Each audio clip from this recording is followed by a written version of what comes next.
26 फरवरी सन 2025 का पंचांग। सबसे पहले आपको बताना चाहूँगा 26 फरवरी को महाशिवरात्रि का पर्व है, तो थोड़ा सा वीडियो उसको लेके भी होगा। वीडियो में अंत तक बने रहिएगा। दिन बुधवार रहेगा। विक्रम संवत 2081 है, शक संवत 1946 है, कली संवत 5126 है। फाल्गुन मास के कृष्ण पक्ष की त्रयोदशी तिथि रहेगी दिन में 11:28 तक। उसके पश्चात चतुर्दशी तिथि आरंभ हो जाएगी। नक्षत्र रहेगा श्रवण शाम को 5:24 तक। कर्ण रहेगा वाणिज्य दिन में 11:28 तक। उसके पश्चात वृश्चिकरण आरंभ होगा जो रात में 10:08 तक रहेगा। आयन उत्तरायण रहेगा। ऋतु बसंत रहेगी। योग परिग रहेगा रात में 2:57 तक। सूर्योदय चंद्रोदय की स्थिति जानते हैं। सुबह 6:49 पर होगा। सूर्यास्त सायकाल 6:18 पे होगा। चंद्रोदय सुबह 6:22 पे होगा और चंद्रास्त शाम को 4:33 पर होगा।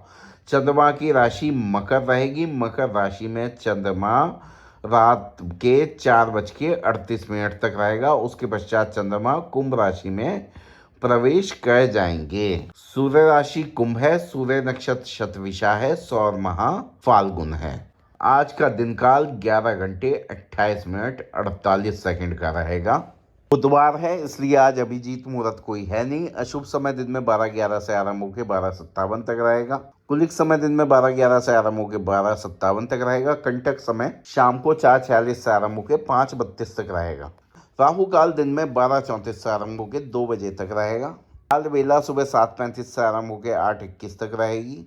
यमगंड काल सुबह 9:07 से आरंभ होकर 9:53 तक रहेगा। यमगंड काल सुबह 8:16 से आरंभ होकर 9:42 तक रहेगा। गुलिक काल दिन में 11:08 से आरंभ होकर 12:34 तक रहेगा। विजय मुहूर्त दिन में 2:28 से आरंभ होकर 3:13 तक रहेगा। गोधूली मुहूर्त शाम को 6:01 से आरंभ होकर 6:25 तक रहेगा। ब्रह्म मुहूर्त प्रातः काल में 5:14 से आरंभ होकर 6:55 तक रहेगा। का चौगड़िया शुभ समय दिन में 11:10 से आरंभ होकर 12:35 तक रहेगा। चय समय दिन में 3:24 से आरंभ होकर 4:49 तक रहेगा। लाभ समय सुबह 6:56 से आरंभ होकर 8:21 तक रहेगा। अमृत समय सुबः 8:21 से आरंभ होकर 9:45 तक रहेगा। निश्चित काल रात में 12:09 से आरंभ होकर 1 बजे तक रहेगा। प्रदोष काल शाम को 6:18 से आरंभ होकर 8:46 तक रहेगा। दिशाशूल उत्तर दिशा में रहेगा। उत्तर दिशा में किसी भी खास प्रयोजन से यात्रा न करें।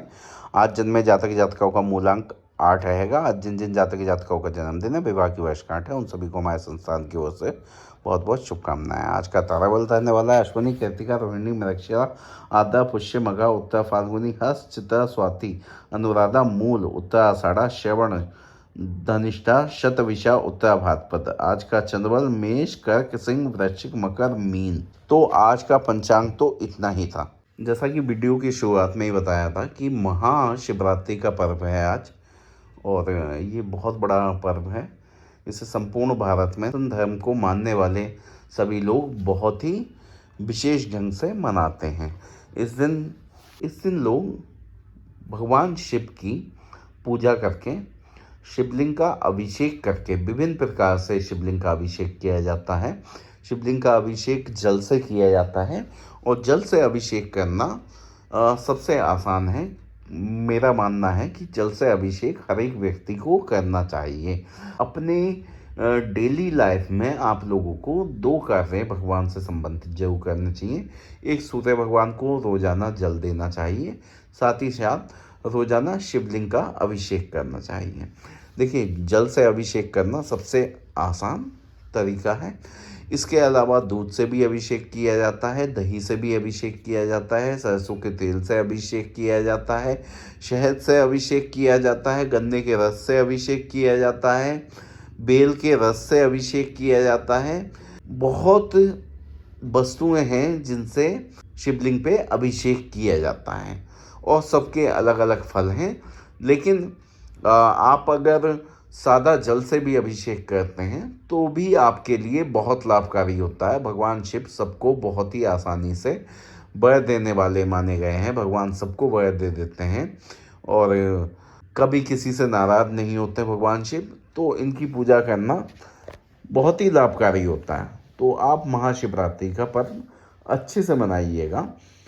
शिवलिंग पे जो आपकी सामर्थ्य हो उस हिसाब से पैप को आप खरीदिएगा, क्योंकि आपको पूजन सामग्री बताएं उसमें कुछ आप नहीं कर पाएंगे तो आपको लगेगा कि ये तो रह गया। तो आपकी जो सामर्थ्य हो उस हिसाब से आप करिए, वरना एक लोटा जल जिसमें गंगा जल की कुछ बूंद मिला के अगर आप शिवलिंग पर अभिषेक कर देते हैं तो आपको पूर्ण फल की प्राप्ति होगी, सच्चे मन से अगर आप करते हैं। अब दूसरा आता है कि भद्रा है, वृष्टि है, कर्ण वृष्टि। अभी तो वो लोगों को यही नहीं पता है कि वृष्टि है क्या। वृष्टि है, भद्रा है, केवल यही चलता है। भद्रा है क्या ये नहीं पता है लोगों को। आप 10 लोगों से पूछिएगा, 10 के 10 ये तो मानेंगे कि भद्रा है, लेकिन भद्रा होता क्या है इसके बारे में किसी को नहीं पता है। ये कर्ण होता है, ज्योतिष के नज़रिए से बहुत ही महत्वपूर्ण होता है। लेकिन भगवान का बनाई हुई चीज़ें हैं और वो अगर बीच में आ गई तो आप उसमें क्या कर सकते हैं। आपका जो व्रत प्रारंभ होगा वो वृष्टिकरण में तो आरंभ होगा नहीं, भद्रा में आरंभ होगा नहीं। अब रही बात समापन की, तो शाम को आप पूजा करेंगे तो निश्चित रूप से भद्रा रहेगी उस समय। अगर आपको मन में कोई भी संदेह है तो वो रात में 10:40 10:45 के बाद करिएगा। लेकिन शाम की पूजा का ये समय नहीं है 10:45। आप किसी भी बड़े मंदिर को ले लीजिए, काशी विश्वनाथ को ले लीजिए, उज्जैन महाकालेश्वर को ले लीजिए, त्र्यंबकेश्वर को ले लीजिए, रामेश्वरम को ले लीजिए, ठीक है। भगवान शिव के मंदिर बताए मैंने, और भी बहुत सारे बड़े मंदिर हैं। या कोई भी नॉर्मल मंदिर ले लीजिए, आप पुरी ले लीजिए, सिद्धि विनायक मंदिर ले लीजिए, आपके शहर में स्थित मंदिर ले लीजिए। किस मंदिर में भद्रा के कारण शाम की आरती का समय चेंज होगा, आप कमेंट बॉक्स में ये लिख के बता दीजिएगा। तो लोग आपको गुमराह करते हैं, किसी मंदिर में चेंज नहीं होगा, कुछ भी नहीं होगा। भगवान शिव से बड़ा क्या है, भगवान शिव से बड़े भद्रा कहाँ से हो गई, भगवान शिव से बड़ा तो कुछ है ही नहीं। तो कहाँ आप बात कर रहे हैं भद्रा की, वृष्टिकरण की, या इस योग की उस योग की। दिल साफ होना चाहिए, मन पवित्र होना चाहिए, और आपकी पूजा कर्म जो आप कर सकें वो सच्चे दिल से होना। कभी भी भाव मत रखिएगा ये कम हो गया है, ये मैंने बहुत ज़्यादा कर दिया। ना तो घमंड होना चाहिए और ना ही किसी चीज़ का दुख होना चाहिए कि मैंने कम करा। आपके पास जितना मौजूद होगा आप उतना करेंगे, आपके पास इससे ज़्यादा आएगा तो उससे ज़्यादा करें। भगवान की इच्छा है कि आप कितना करें, आपकी इच्छा नहीं है। बहुत लोग बड़े बड़े मंदिरों में आज अभिषेक कर, उन पे पैसा है खर्च करने के लिए, लाखों रुपए। कोई व्यक्ति केवल जल से ही अभिषेक कर पाएगा। हो सकता है कोई मंदिर किसी के आसपास ना हो, जल से भी अभिषेक ना कर पाए, लेकिन इसके पीछे भी भगवान की इच्छा है। तो आप उसकी इच्छा को नकारिए मत, उसे खुशी के साथ स्वीकार करेंगे कि भगवान ने आपको इस लायक बनाया। और किसी भी भद्रा वृष्टि के चक्कर में पड़ने की आवश्यकता नहीं है। जैसे आपको पूजा करनी है, जैसे आपको व्रत करना है, वैसे करिए। रही उपाय की बात की, उपाय क्या करना है, कैसे करना है, तो देखिए उपाय बहुत हैं, बहुत सारे उपाय होते हैं। आप टीवी पे उपायों का वीडियो भर भर के देखते हैं। पहले मैं भी बनाता था वीडियो, लेकिन क्यों बंद करा, उसका कारण ये है हर एक व्यक्ति की राशि जन्म समय के हिसाब से अलग अलग उपाय, उस व्यक्ति की क्या समस्या है उस हिसाब से उपाय होते हैं। अब किसी ने कहा कि धन वर्षा हो जाएगी, आप ये कर लो, आप बस वही करना शुरू कर दोगे, धन वर्षा हो जाएगी। नहीं होगी, फिर बाद में मन में एक नेगेटिविटी आएगी।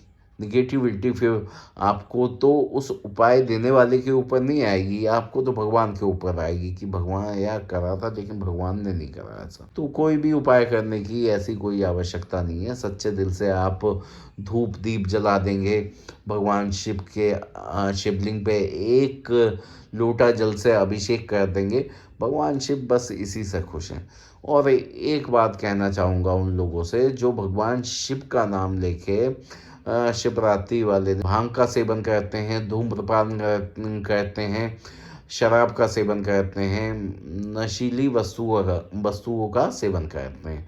उनका कहना है कि भगवान शिव ने करा था। नहीं, भगवान शिव ने आपको बताएं, आप उन लोगों से कहिएगा, बताइएगा, भगवान शिव ने जब हलाहल समुद्र मंथन से निकला और उसको ग्रहण किया तो उनके कंठ में बहुत ज़्यादा तकलीफ हुई, जलन हुई, जिसको शांत करने के लिए भगवान शिव ने दूध का, भांग का सेवन किया था।